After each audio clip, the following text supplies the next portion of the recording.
우리 이시영 부장님이 책임 판매업자들이 OTC 그 제품 등록을 하는 그 절차를 저희가 파트를 입으로 준비했습니다.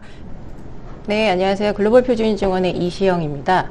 저는 OTC 제품, 기능성 화장품 OTC에 등록하는 절차나 주의사항에 대해서 설명드릴 건데, 기본적으로 책임 판매업자나 제조사 모두 해당이 되시는 부분이고요.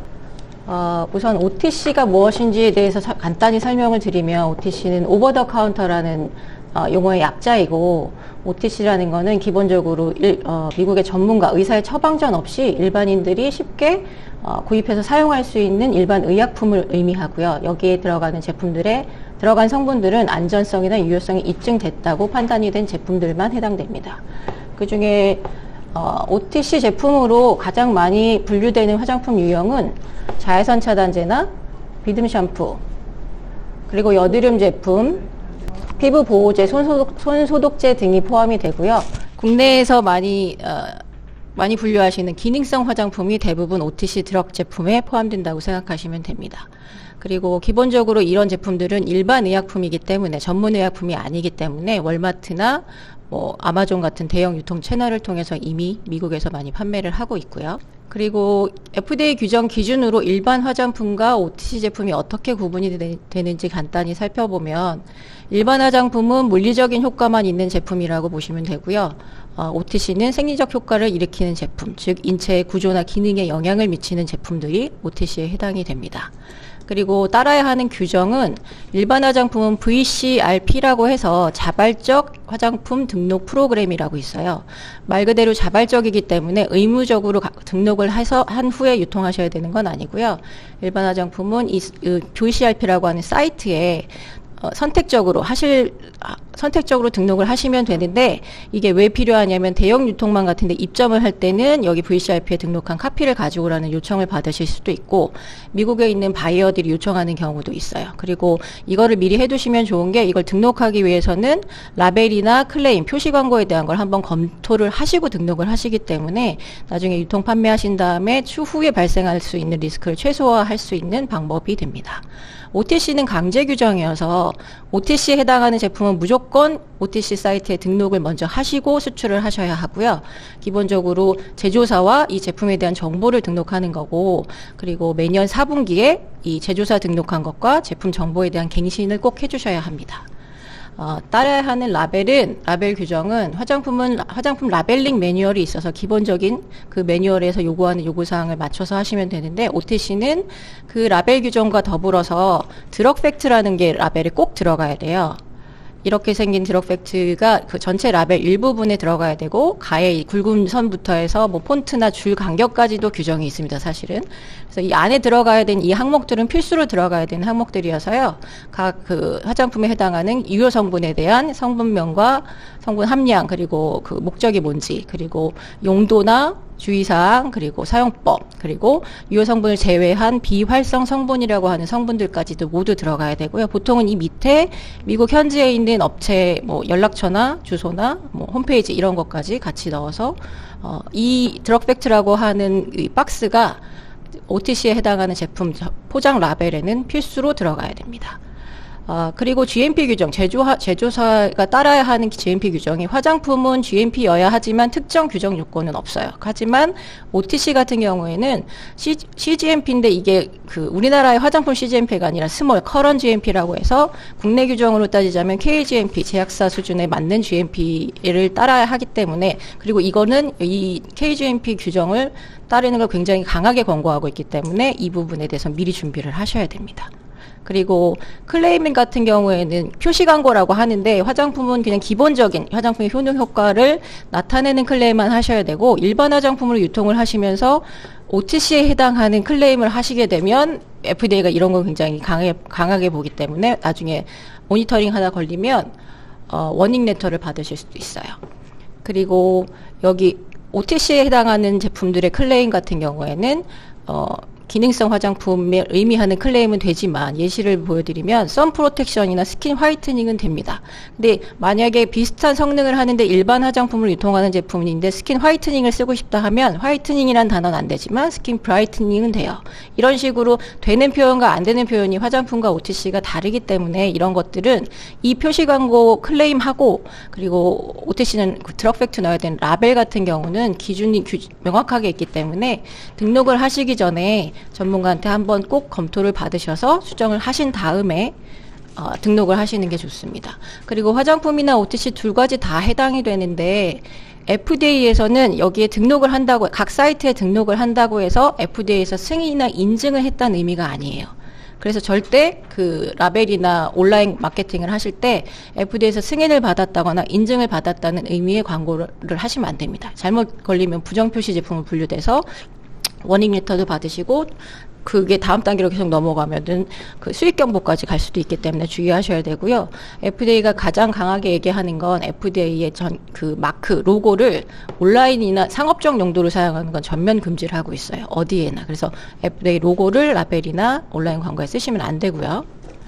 그 FDA에서 그러니까 등록하시려는 제품이 일반 화장품인지 OTC인지를 판단하는 가장 중요한 두 가지 사항이 있는데요. 하나는 표시 광고, 클레임이고 또 하나는 유효 성분을 어떤 걸 쓰시느냐에 따라 달라져요. 그래서 아까 질문 하나 주셨는데 자외선 차단제 같은 경우에 자외선 차단제에 해당하는 유효 성분을 쓰셨지만 OTC로 하지 않고 일반 화장품으로 유통을 하시고 싶다고 하셨는데 표시 광고에 그 자외선 차단이라는 문구를 안 넣으시면 일반 화장품으로 갈 수 있지 않냐 하시는데 그거는 해당하는 유효 성분에 따라 다릅니다. 근데 특히 자외선 차단제에서 쓰시는 그 유효 성분들 같은 경우에는 대부분이 만약에 OTC에 해당하는 유효 성분이다 하면 그거는 일반 화장품에 등록을 못하게 돼 있는 성분이 대부분이에요. 그렇지만 구체적인 거는 그 해당하는 제품의 유효 성분과 비활성 성분까지 다 들어가 있는 영문으로 된 전성분 리스트를 주시면 그걸 보고 이게 일반 화장품으로 갈 수 있는지 OTC로만 할 수 있는지 확인을 해드릴 수 있고요. 그리고 OTC에서 많이 들으시는 모노그래프라는 게 있어요. 이게 일반적으로 그 성분이 이미 검증된 안전성과 효능이 검증된 성분들이 어떤 게 있고 각 성분들마다 규정하는 함량의 조건이 있습니다. 그게 나열되어 있는 설명서, 레시피 리스트 같은 거라고 생각을 하시면 되고요. 내가 등록하려는 제품이 용도, 자외선 차단인지 아크네인지 따라서 해당하는 그 제품 카테고리마다 허용되는 그 유효 성분 리스트가 있어요. 이게 지금 예시로 들어드린 게 선스크린에 대한 거에 그 모노그래프를 들어가 보면 이런 식으로 일반 사항이 나와 있고 액티브 인그리디언트에 대한 여기 들어가면 이제 성분 리스트가 쫙 나오고 각 성분별로 허용되는 함량이 있습니다. 그래서 해당하는 유효 성분도 이 모노그래프에 들어 있어야 하고 그 성분에 대한 함량도 충족을 해야 OTC에 등록을 하실 수 있는 거고요. 이 모노그래프에 따라서 만들어진 레시피의 제품이라면 사전 승인이나 다른 거 없이 그냥 OTC 사이트에 등록을 하시면 되고요. 만약에 이 모노그래프를 따르지 않은 성분으로 OTC를 등록을 하고 싶으시다 하면 NDA라고 하는 신약 평가 절차를 밟으셔야 하는데 이거는 거의 신약 등록이랑 마찬가지라고 보셔야 해서 기간이나 비용이 굉장히 오래 걸려서 추천드리지는 않습니다. 가능하면 기존에 들어있는 모노그래프 리스트를 따른 제품으로 레시피를 만드시는 게 제일 좋고요.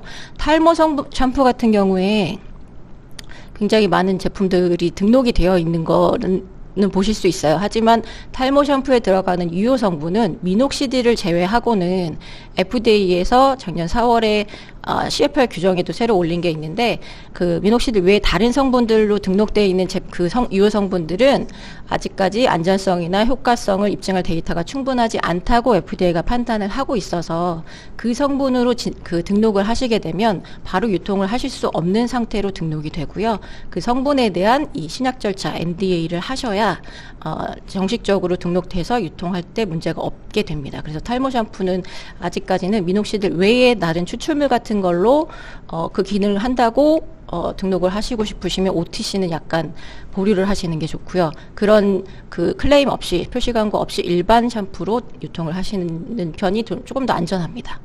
그리고 작년에 코로나 때문에 손소독제가 지금 아직까지도 오토컨펌이라고 해서 OTC에 등록을 하면 무조건 등록은 다 받아주고 있는데요. 원래는 그 손소독제 같은 경우에는 그 원료 사용하는 그 에탄올 외에도 모든 원료의 그레이드가 USP나 FCC 그레이드여야 하거든요. 근데 아직까지도 오토컨펌이라 등록에 문제가 없이 완료가 되는데요. 작년 중순에 멕시코나 중남미 쪽에서 손소독제에서 메탄올이 검출되는 사건이 있은 다음부터는, 그래서 리콜을 한 다음부터는 주마다 다르지만 미국의 세관에서 통관할 때 랜덤 리뷰를 하는 횟수가 조금 늘었어요. 최근에 많이 늘고 있는 추세라고 하거든요.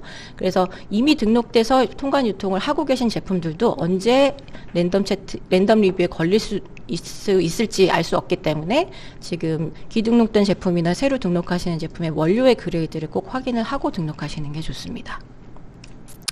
그러면 FDA OTC 등록 절차를 간단히 설명드리면, 말씀드린 것처럼 OTC나 또 혹은 일반 화장품이나 FDA가 유통되는 제품에 표현되어 있는 클레임, 표시 광고나 라벨에 굉장히 민감하게 반응을 하기 때문에 기본적으로 제품의 전성분과 라벨을 미리 검토를 받으셔서 그 규정에 맞춰서 수정을 한 다음에 등록을 신청하시는 게 좋고요. 그래서 먼저 라벨과 전성분 검토를 하신 후에 던스 넘버라는 걸 발급을 받아야 되는데, 이거는 FDA OTC 쪽에 혹은 VCRP 쪽에 한 번도 등록을 하지 않으신 업체는 신규 업체한테 FDA가 발급하는 고유 번호라고 생각하시면 돼요. 그 번호를 먼저 발급을 받으시고 그 다음에 제조사에 등록을 먼저 해야 돼, 제품 등록보다. 근데 이 제조시설 등록에 대해서 작년까지는 없었는데 올해 새로 바뀐 게, 작년 3월에 FDA 법규가 수정이 되면서 OTC로 등록하는 제조사에 대해서 매년 유저피, 시설 등록비를 올해부터 납부하도록 되어 있어요. 그래서 크게 나누자면 지불 기준이 MDF인 업체와 CMO 업체가 있기는 한데, 대부분의 국내의 제조사들은 두 가지가 다 해당되거나 MDF에 해당되거나 하거든요. 그래서 저희가 이렇게 두 가지가 다 해당되는 경우는 어떻게 해야 되는지 FDA 문의를 해서 답변을 받은 걸로는 두 가지 다 해당되면 무조건 MDF로 비용을 내셔야 돼요. 그래서 1년에 14,000불 정도를 그 유저피를 납부를 하셔야 되고요. 올해 거는 작년 12월 28일인가 8일, 7일 정도에 FDA 연방 관보에 공지가 돼서 올해 2월 11일까지 납부를 하셔야 되고요. 이게 매년 내셔야 되는 거기 때문에 매년 4분기 10월에서 12월 사이에 내년도 거를 지불을 하셔야 됩니다. 근데 다만 코로나 때문에 손소독제만 제조하는 걸로 등록된 업체가 있으세요. 제조사로 등록은 되어 있으나 우리가 제조한 OTC 제품은 손소독제밖에 없다 하는 경우 올해는 이 비용은 면제가 되고요. 미국에서 FDA에서 그 코비드 때문에 손소독제를 그 긴급 상황에 필요한 제품이다 하고 해서 이게 지금 오토컨펌도 되고 이걸 면제해 주지만, 코비드 상황이 종료가 됐다 하는 그 해당 연도에 12월 31일 이후에는 시설 등록비를 내셔야 됩니다. 그리고 제조사 등록이 되어 있는 제조사 중에 손소독제 말고 다른 기능성 OTC 제품도 등록이 돼 있다 하시는 업체들은 이 비용을 올해 2월 11일까지 납부를 하셔야 되고요. 그렇게 제조시설까지 등록이 완료되고 나면 그 다음 NDC 리라벨러 코드라고 해서 10자리 코드가 있어요. 다음 페이지에서 자세히 보여드릴 건데, 그 코드를 발급을 신청해서 받고, 이거는 그 10자리 코드가 제품마다 발급이 되는 거고요. 그게 발급되고 나면 나머지 제품 정보를 등록을 해서 제품 등록이 완료가 되고 나면 제조사한테 FEI라는 번호가 발급이 돼요. 여기까지 되고 나면 제품 등록은 완료되는 거고요. 말씀드린 것처럼 여기 등록한 제조사나 각 제품에 대한 거는 매년 4분기에 이 사이트에서 제조사는 그 시설 등록비를 추가로 납부하고, 그리고 정보도 갱신을 하고, 등록된 제품도 갱신 버튼을 눌러서 내년도에도 사용할 수 있도록 갱신을 꼭 해주셔야 됩니다. 그리고 미국 현지에서 제조하는 OTC 제품 같은 경우에는 시판을 하고 5일 이내에만 이 등록을 완료하면 되는데, 한국에서 이렇게 수출을 하는 경우에는 어차피 통관할 때 세관에서 이 OTC 등록이 돼 있는지를 보기 때문에 수출하시기 전에 이 등록이 모든 절차가 완료되도록 준비를 하셔야 됩니다. 그리고 지금 이렇게 제품 등록이 완료됐었고 나면 FDA에 보여지는 화면이 이렇게 보이고요. 샘플로 하나를 보여드리면, 이건 손소독제인데 여기 아까 말씀드린 10자리 NDC 코드라는 게 있고요. 앞에 5자리는 FDA에서 부여를 하는 고유 번호고요. 뒤에 5자리는 우리가 관리할 수 있도록 우리가 부여하는 번호입니다. 그래서 뒤에는 3자리, 2자리거나 뭐 4자리, 1자리로 우리가 맘대로 조정을 할 수 있고, 가운데 3자리는 보통 우리가 관리하는 제품 정보에 대한 숫자를 넣으면 되고, 뒤에 2자리는 패키징 정보. 무슨 말이냐면 여기 예시에 1번, 첫 번째랑 두 번째가 제품은 똑같은 제품인데요.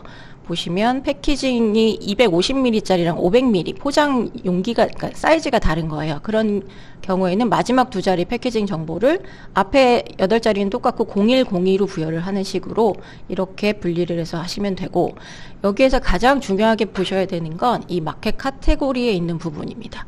이 손소독제 같은 경우는 OTC 모노그래프 not final이라고 뜨잖아요. 이렇게 not final이나 혹은 OTC 모노그래프 final이라고 뜨는 상태인 제품들은 등록이 완료되면 유통 판매를 하시면 되는데요. 가끔 보면은 unapproved drug other라고 나와 있는 경우가 있어요.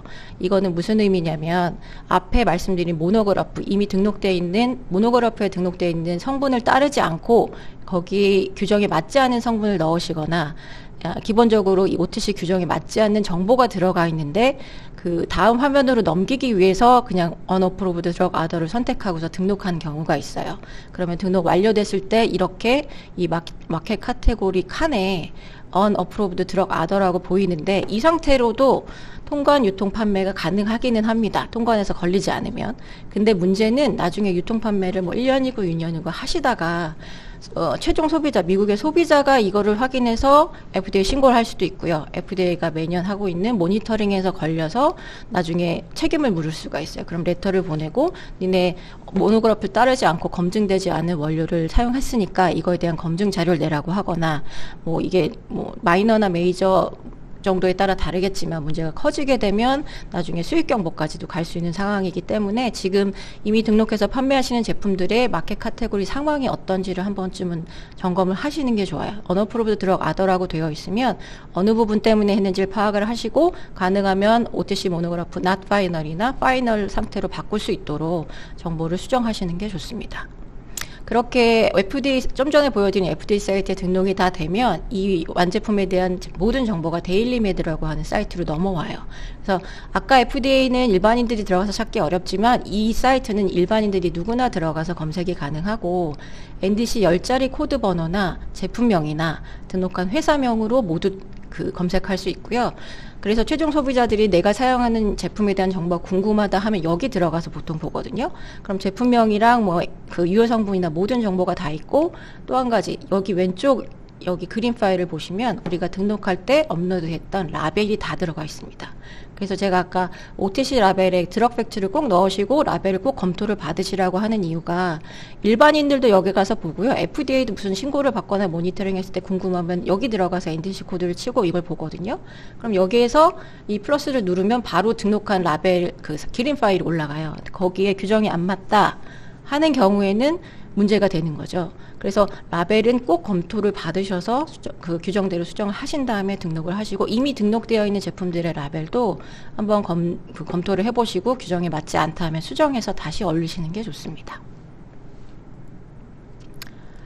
근데 OTC 제조시설은 왜 중요하냐면, 이 OTC 제품을 등록할 때 제일 처음에 하는 게 제조서 등록이잖아요. 거기에 등록이 된다는 의미는 FDA에서는 이 제조사는 의약품을 생산하는 의약품 제조사라고 판단을 내리고, 그 뒤로 오는 모든 요구사항이나 레터들이 의약품 GMP 수준으로 요구를 하거든요. 미국 내에 있는 신규 제조사 같은 경우는 신청하고 6개월 이내에는 FDA에서 감사를 다 나가고요. 원래는 해외에 있는 제조사들은 1, 2년이나 그 후에 감사를 나가는데, 한 3, 4년 전까지는 해외 제조소 감사가 그렇게 많지 않았어요. 근데 3, 4년 전부터 매년 해외 제조소 감사를 나오는 것도 늘고요. 그리고 기본적으로 워닝 레터나 혹은 니네 감사를 나가겠다는 레터가 날라오는 횟수도 늘고 있고요. 특히 한국 제조소에 그렇게 나오는 횟수가 매년 증가를 하고 있는 추세인데, 이유는 K뷰티가 인기다 보니까 한국 화장품이 워낙 많이 들어가기도 했고요. 아시아에 있는 해외 제조사들을 그전에는 FDA가 신경 쓰지 않다가 최근에 중국이나 인도 거 제품 들어가는데 문제가 좀 큰 문제가 있었던 제품들도 있고 하다 보니까 아시아 쪽에 해외 제조소 감사가 늘어나는 추세입니다. 작년에 초에 오겠다고 해서 레터가 발행된 곳이 굉장히 많았었는데, 작년에 코비드 때문에 여태까지 아직까지 못 나오고 있어서 그게 이제 올해로 밀렸고요. 올해도 지금 추세로 본다고 하면 많은 제조사들이 레터를 받으실 걸로 보입니다. 그래서 레터를 받으면 이런 그 감사를 나오겠다는 레터이거나 질문이 오는 레터이거나 워닝 레터이거나 FDA는 레터를 보낼 때 아까 그 제품 등록할 때 제조사 등록을 할 때 넣어놨던 담당자 이메일이 있어요. 그쪽으로 보통 레터를 보내기 때문에 그 이메일은 항상 살아있는 이메일로 등록을 해주시고 그게 제대로 등록이 되어 있는지도 한 번씩 정기적으로 점검을 해주시는 게 좋고요. 그렇게 레터가 오면 FDA는 이메일 하단에 항상 이 레터에 대한 답변은 보통은 15일 내로 답변을 해라, 뭐 30일 내로 답변을 해라 이렇게 그 기간을 정해주는데 그 안에 답변은 꼭 하셔야 됩니다. 이걸 답변을 하지 않으면 이거에 대해서 대응할 의지가 없다고 판단해서 그 다음 단계로 넘겨버리거든요. 워닝 레터를 받게 되면 답변을 하지 않으면 뭐 수익경보 적색 리스트까지 올라갈 수도 있기 때문에 답변은 최대한 기한 내에 하셔야 되고요. 그렇기 때문에 이런 레터들을 받았을 때 이미 우리 제조사가 의약품 수준의 GMP로 관리가 되고 있지 않으면 감사를 가겠다는 레터가 보통 2-3달 전에 오거든요. 그럼 그때부터 준비하면 너무 늦어요. 이걸 준비하는 게 한 8개월에서 11개월 이상 걸리기 때문에 제조사에서는 이러한 준비를 언제 감사가 나올지 모르니까 준비를 미리 해두시는 게 좋습니다. 그래서 설명드린 걸 간단히 요약해드리면 FDA OTC로 제품을 등록하시거나 혹은 일반 화장품 VCRP로 등록을 하시는 경우에도 라벨과 성분에 대한 검토는 반드시 받으신 다음에 등록을 하시고 그 뒤에 유통 판매를 하시는 게 좋고요.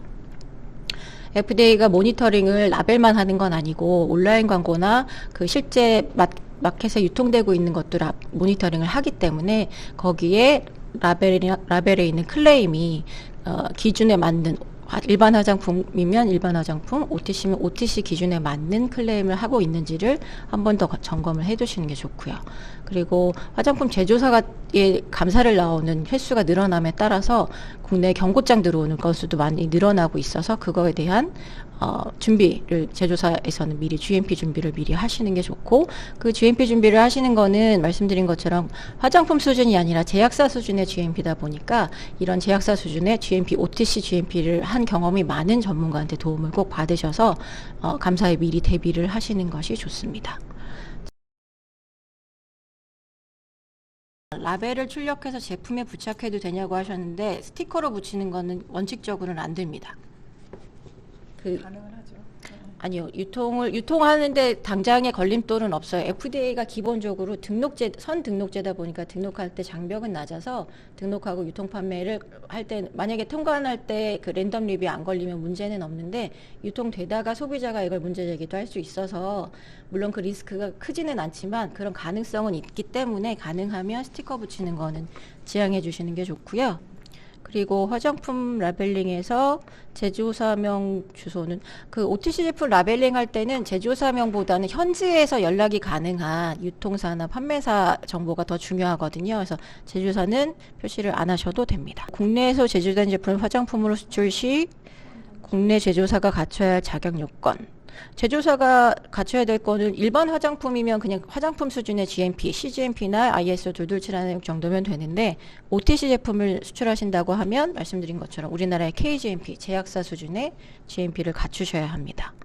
아마존에서 판매되는 여러 탈모 샴푸들을 확인해 보니 아마존 기준하고 OTC 기준이 똑같진 않아요. 아마존 기준이 OTC를 그대로 갖고 오지는 않아서요. 아마존에서는 OTC 등록 안 된 제품 유통하는 경우 있습니다. 이게 아마존 기준으로는 문제가 되지 않는데요. 나중에 문제가 될 리스크가 있기 때문에 가능하면 실증에 유통이 되는 제품이라고 하면 OTC 등록도 준비를 하시는 게 좋습니다. 손 소독제 완화된 템퍼러리 규정. 네, 이거는 미국 제조든 한국 제조든 모두 해당됩니다. 지금 템퍼러리 레시피가 떠 있는 게 있는데 그거는 에탄올 80% 기준이고요. 이소프로필 알코올은 75% 기준으로 제조된 레시피만 해당이 되는 거고요. 탈모 샴푸의 경우 미녹시딜이라는 성분 외에 유효 성분은 입증이 안 됐는데 그 성분이 아닌 클레임 여부로 아니요 클레임도 탈모 샴푸를 클레임을 하는지 아닌지도 OTC에 해당하는지 안 되는지 기준이 되는데 그것과 함께 클레임만 OTC 기준으로 OTC에 해당하는 걸로 클레임한다고 다 OTC에 등록할 수 있는 건 아니고요. 클레임을 하시더라도 해당하는 제품의 유효 성분이 모노그래프 규정에 맞아야만 OTC에 등록할 수 있습니다. OTC 모노그래프에 없으면 OTC 등록하실 수 없고요. 아까 잠깐 말씀드린 것처럼 탈모 샴푸인데 OTC 모노그래프를 따르지 않는다.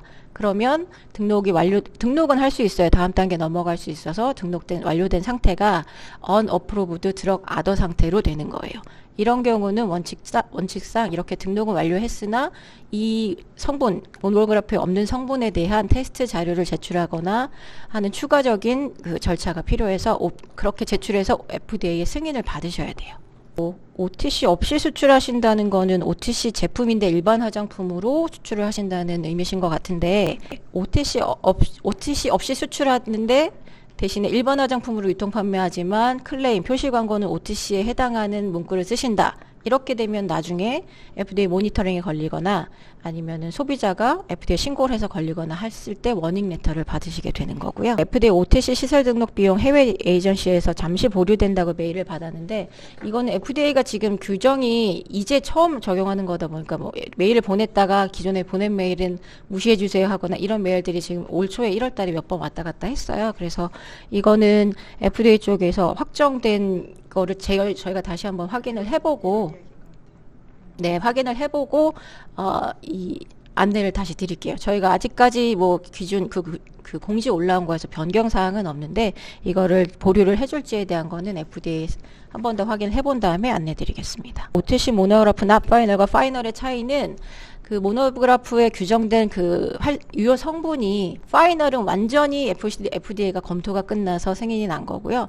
not final도 검토가 아직 완료가 된 건 아니지만 not final 상태라고 해서 그걸 쓰면 안 되거나 뭐 문제가 되거나 지금 당장 그런 건 없습니다. 그래서 상태가 not final이거나 거기에 해당하는 모노그래프의 유효 성분이면 등록하고 유통 판매 가능하십니다. 액티브 인그리디언트, 그러니까 OTC 유효 성분에 해당하는 성분이나 각 성분마다 함량 조건이 있는데 거기에 맞지 않으면, 거기 조건에 들어가지 않으면 일반 화장품으로 등록해도 되지 않느냐는 질문 많이 주시는데, 이거는 성분에 따라 그리고 화장품의 종류에 따라 다릅니다. 그래서 이거는 그 해당하는 성분명과 성분 함량과 그리고 어떤 제품에 사용하실 건지를 주시면 그때그때 확인을 해드릴 수 있어요. 성분 중에 그렇게 같은 성분이지만 함량 조건이 부합하지 않으면 일반 화장품에 가능한 성분도 있고요.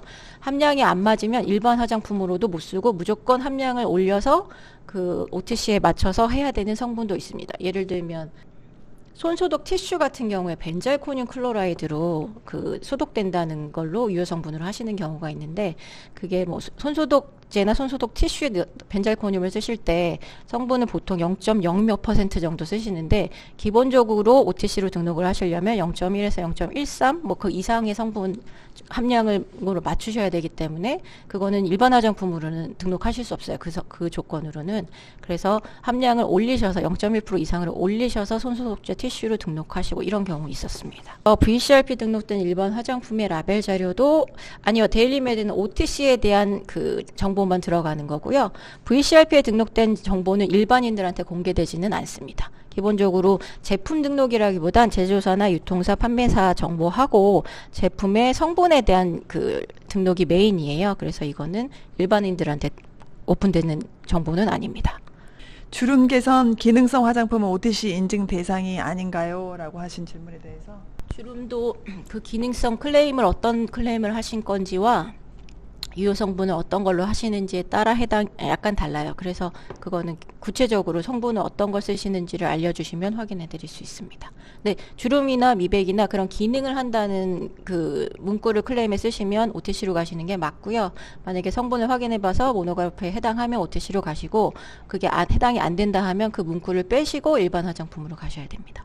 CGMP가 화장품 GMP가 아니라 의약품 GMP라고 봐야 하는 건가요? 라고 하셨는데, 우리나라에서 얘기하는 CGMP는 대문자 C의 코스메틱 GMP, 화장품 GMP가 맞고요. 의약품에서 얘기하는 CGMP란 작은 소문자 C, 커런 GMP라고 봐야 하는 게 맞습니다. 그래서 OTC는 일반 의약품, 커런 GMP 수준으로 올라가라는 얘기고요. 그래서 C가 작은 C, 코스메틱일 땐 대문자 큰 C 이렇게 쓰고 있습니다. 원칙적으로 제품 패키지 라벨을 규정에 따라 수정하여 해서 다시 생산하고 등록하는 게 정석인 거죠? 라고 얘기하셨어요. 네, 패키지는 용기나 단상자에 새로, 그러니까 영문으로 규정에 맞춰서 수정한 거를 인쇄를 해서 생산하시는 게 맞습니다. 일반 화장품은 FDA 자율 등록만 하면 정식 수출 가능한가요? 이랬는데 VCRP 같은 경우는 말씀드린 것처럼 자발적 등록이라 등록을 하지 않고 FDA 등록하지 않고 그냥 유통 판매, 통관 유통 판매 하셔도 됩니다. 속눈썹 연장되는 세럼도 OTC 제품이냐고 하셨는데 이거는 유효 성분을 뭘 쓰시는 건지 한번 주시면 저희가 확인해 드릴게요. 네, 기본적으로 미국에 유통되는 제품에 대해서는 기존에 뭐 한글로 되어 있는 라벨 그러니까 표시광고 클레임 위에 영문을 스티커를 붙인다 이런 거는 원칙적으로는 안 하시는 게 좋고 안 되게 되어 있고요. 근데 이거는 뭐 만약에 마켓에 유통하다가 안 걸리면 되는 건데 계속 말씀드리지만 FDA 혹은 미국 시장에서의 나중에 문제가 될 수 있는 게 선등록 후 책임이기 때문에 등록하거나 유통 당장 했을 땐 문제가 없어도 언젠가 문제가 발생할 수 있는 리스크를 계속 안고 가시는 거라 이건 선택이시긴 한데 기본적으로 원칙적으로 규정에 맞추시는 걸 추천드립니다. VCRP로 등록한 제품이 FDA에서 의약품 등록을 하라는 메모를 받았습니다. 아마존에 올라간 제품 클레임이 의약품에 해당된다고 해서 이런 경우 아마존 클레임을 수정하고 다시 확인을 요청하면 될까요? 라고 하셨어요. 그런 요청을 받으신 거면 당연히 수정을 하셔야 되는 거고요. 네.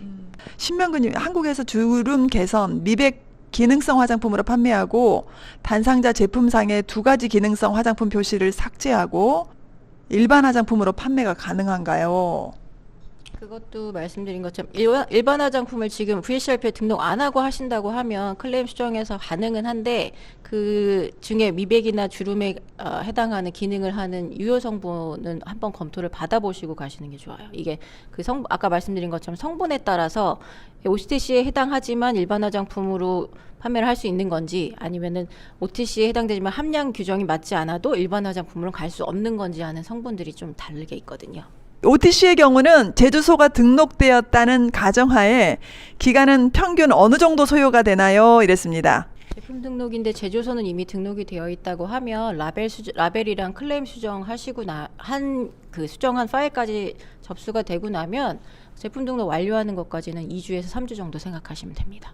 OTC 인증받은 국내 제조사 리스트가 있을까요? 그래서 FDA 사이트에도 있지만 우리나라에서 10개, 제조소 인정받은 곳은 10개 내외라고 지금 판정이 됩니다. 지금 궁금해하시는데 브랜드사가 아까 그 질의 주신 분 중에서 브랜드사가 지금 선제품, 책임 판매 회사가 선제품이 가능한가요? 라고 했는데 제품 등록은 모두가 가능합니다. 그런데 이제 제조사가 먼저 이 OTC 받을 준비, 즉 선 등록 후 심사라 그랬잖아요. 그래서 먼저 제품을 등록하시고 제조사 FEI 번호 따시고 이거는 가능하세요. 근데 선제품으로 OTC 제품 등록이 가능하고 책임 판매 회사는 제조사를 설득해서 OTC를 받아야 된다는 걸 언젠가는 인지를 하셔야 됩니다. 저희가 이 전 시간에 김태교 의원님이 설명해 주셨던 OTC GMP에 대한 거에 약간의 심화 과정이죠. 일반 과정인데 저희가 교육을 지금 준비하고 있어요. 3월 9일부터 11일 이것도 아직까지는 뭐 코로나가 어떻게 될지 몰라서 온라인으로 준비를 하고 있고요. 3일간 하루에 3시간씩만 할 거고요. 1시 30분부터 4시 30분까지 이렇게 준비를 하고 있으니까 관심 있으신 분들은 많이 신청을 해 주시고요.